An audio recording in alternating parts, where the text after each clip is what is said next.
राहुल गांधी को उनकी सजा पर रोक लगा दी गई है जो मोदी सरनेम के मामले में थी, क्या कहेंगे आप?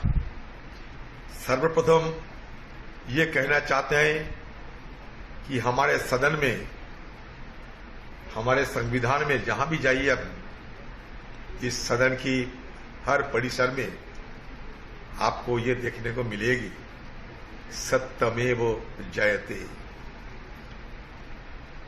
राहुल गांधी जी के खिलाफ जो घिनौना साजिश रची गई थी,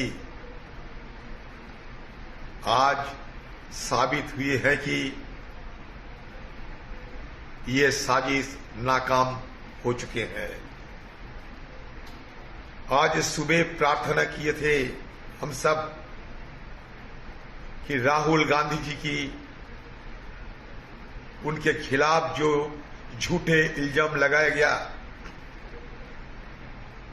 उससे उन्हें राहत मिले। हमारे न्यायालय ने राहुल गांधी जी की राहत देते हुए सत्य साबित कर दिए हैं कि अभी भी हमारी देश में न्यायालय बोल के एक महान प्रतिष्ठान है जहां लोगों को न्याय मिलती है।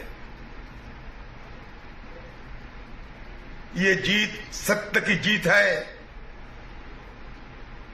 राहुल गांधी जी की जीत मोदी जी के लिए भारी पड़ेगी।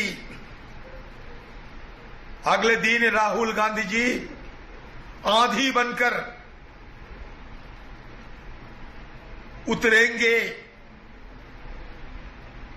जितना साजिश करना है करते जाओ, राहुल गांधी जी को रोकने वाला कोई नहीं है।